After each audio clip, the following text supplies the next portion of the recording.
Perkenalkan, nama saya Dita Nurlaila dari kelas Biologi C semester 5 dengan nomor induk mahasiswa 1908106077.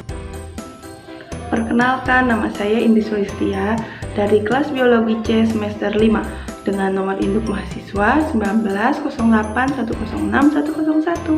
Perkenalkan, nama saya Alia Azhar Zulfah dari kelas Biologi C semester 5 dengan nomor induk mahasiswa 1908106085. Kami Dari Kelompok 6 akan membawakan materi mengenai metabolisme nitrogen. Selamat menyaksikan. Assalamualaikum warahmatullahi wabarakatuh. Halo teman-teman, kali ini saya dan kelompok saya akan memaparkan materi tentang metabolisme nitrogen. Materi pertama yang akan kami jelaskan adalah pengertian dari nitrogen. Nitrogen merupakan suatu bagian dari sel hidup dan bagian utama dari semua protein, enzim, dan proses metabolik yang disertakan pada sintesa dan perpindahan energi. Nitrogen itu sendiri merupakan unsur yang penting untuk seluruh proses dalam tumbuhan. Jika tumbuhan kekurangan N, maka akan menyebabkan terhambatnya pertumbuhan tanaman baik secara alami maupun pada pertanian atau buatan. Nitrogen merupakan unsur yang tidak reaktif. Maksudnya adalah sulit bereaksi dengan unsur lain, sehingga dalam penggunaan nitrogen pada makhluk hidup diperlukan berbagai proses. Di antaranya yaitu fiksasi, amonifikasi, nitrinifikasi, dan denitrifikasi.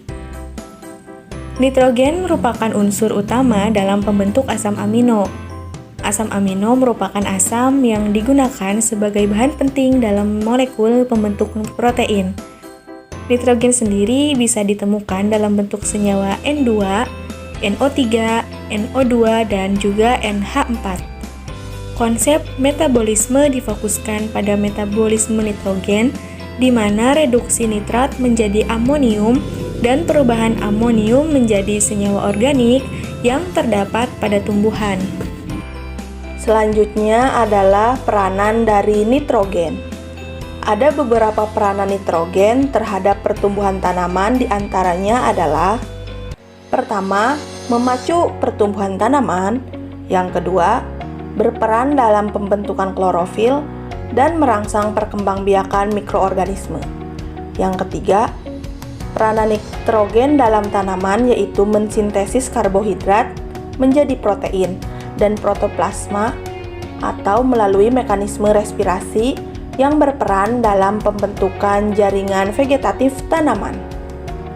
Yang keempat, peranan nitrogen dalam tanah yaitu nitrogen diserap tanaman dalam bentuk nitrat atau NO3 dan amonium atau NH4. Yang kelima, manfaat selanjutnya yaitu nitrogen merupakan salah satu unsur utama yang diperlukan untuk pertumbuhan tanaman dan reproduksi.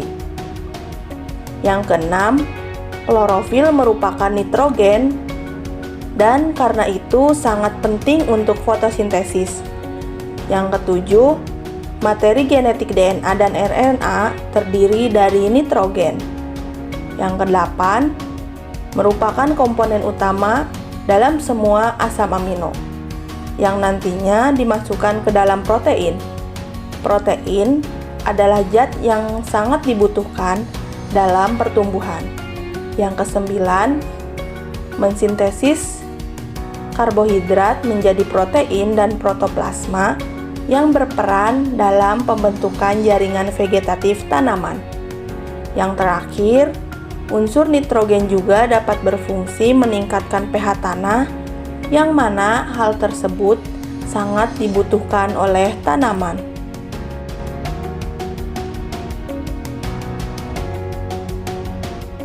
Siklus ini diawali oleh jatuhnya nitrogen bersama air, kemudian menyerap ke dalam tanah. Dan ketika nitrogen berada di dalam tanah, nitrogen tersebut tidak dapat langsung diambil oleh tumbuhan. Namun, ada beberapa tumbuhan yang dapat menyerapnya, yakni tumbuhan yang bersimbiosis dengan tumbuhan rhizobium atau tumbuhan yang memiliki bintil akar. Nitrogen yang tidak diserap oleh tumbuhan yang memiliki akar berbintil ini kemudian akan diubah menjadi amonia oleh bakteri Rhizobium. Nah, proses ini disebut dengan fiksasi nitrogen. Kemudian, amonium akan diubah menjadi bakteri Nitrosomonas menjadi nitrit. Kemudian akan diubah kembali menjadi nitrat. Nitrat merupakan unsur yang dapat digunakan oleh semua tumbuhan. Kemudian, tumbuhan akan menyerap nitrat tersebut untuk melakukan fotosintesis dengan proses yang disebut dengan asimilasi. Jika ada tumbuhan yang telah menyerap nitrat ini, maka tumbuhan tersebut akan mati. Nah, beberapa hewan yang memakan tumbuhan tersebut juga akan mati dan kemudian menjadi bangkai.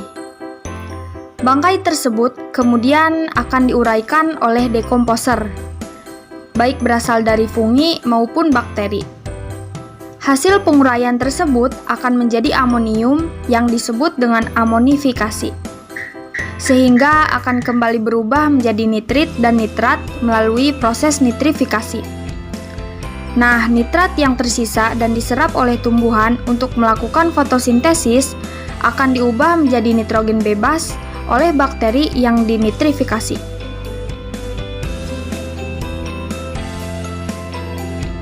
Wah, ada nitrogen atmosfer atau gas nitrogen yang memenuhi 78% dari atmosfer bumi.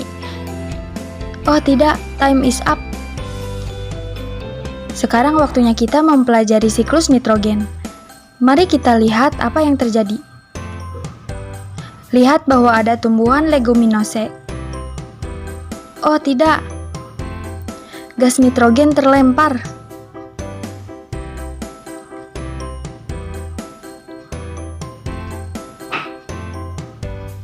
Dan gas nitrogen tidak dapat masuk pada tumbuhan tersebut. Jadi teman-teman, dapat kita ketahui bahwa gas nitrogen tidak dapat digunakan secara langsung oleh tumbuhan maupun hewan. Nitrogen perlu dikonversi atau diubah menjadi senyawa nitrogen. Nah, proses inilah yang disebut dengan fiksasi nitrogen.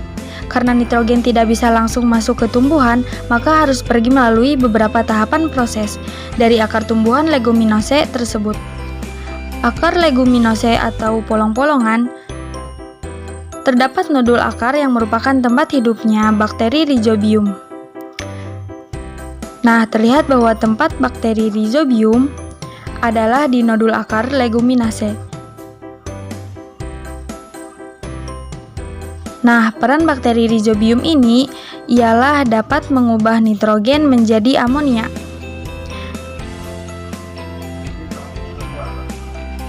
Nah, proses inilah yang disebut dengan proses fiksasi, yaitu di mana gas nitrogen akan diikat oleh bakteri Rhizobium sehingga menjadi amonia atau NH3.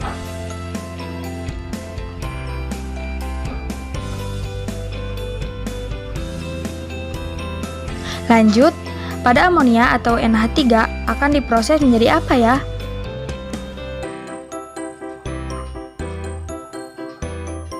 Kita kenalkan dengan bakteri nitrifikasi. Apa sih perannya? Nah, bahwa bakteri nitrifikasi berperan dalam pengubahan amonia menjadi nitrit dan menjadi nitrat. Nah, terlihat bahwa proses nitrifikasi terlihat sebagai berikut. Pada nitrit menjadi nitrat disebut dengan proses nitratisasi. Dan ternyata fiksasi nitrogen juga bisa terjadi karena proses biofisika seperti sambaran petir atau kilat petir hingga menjadi senyawa nitrogen. Dan masuk pada proses amonifikasi yang mana senyawa nitrogen masuk ke dalam tanah menjadi nitrat. Kemudian, tanaman mengambil nitrat dari tanah melalui absorpsi akar. Dan masih melalui absorpsi, tumbuhan menggunakan nitrat untuk membuat protein.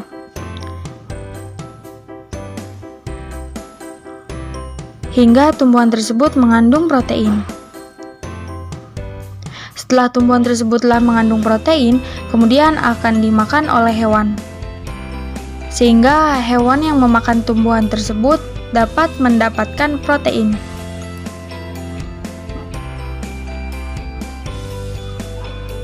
Tumbuhan yang telah mati dan kotoran hewan mengandung limbah nitrogen.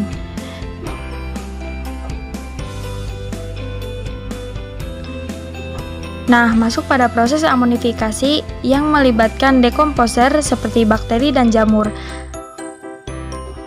Dalam beberapa waktu, pembusukan limbah dan amonia ini dilepaskan.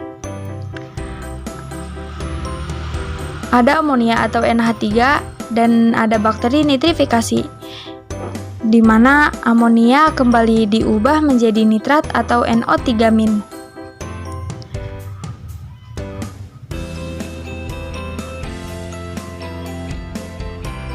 Dan beberapa nitrat digunakan kembali oleh tumbuhan.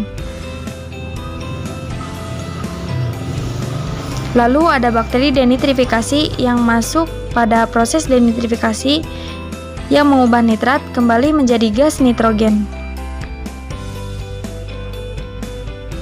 Dan gas nitrogen kembali ke atmosfer. Karenanya, persentase gas nitrogen di udara atau atmosfer ini tetap konstan. Nah, dari beberapa tahap tersebut dapat kita simpulkan dari gas nitrogen oleh bakteri Rhizobium menjadi amonia. Kemudian amonia oleh bakteri nitrifikasi menjadi nitrat atau dapat melalui sambaran petir menjadi nitrat sehingga disebut dengan fiksasi nitrogen. Kemudian tumbuhan menyerap nitrat untuk membuat protein. Hewan memakan tumbuhan tersebut untuk mendapatkan protein hingga terbentuk senyawa nitrogen lalu mengalami pembusukan dan terbentuk amonia sehingga disebut dengan amonifikasi. Amonia oleh bakteri amonifikasi menjadi nitrat, lalu nitrat oleh bakteri denitrifikasi kembali menjadi gas nitrogen. Dan siklus ini dinamakan dengan siklus nitrogen. Sekian dan terima kasih.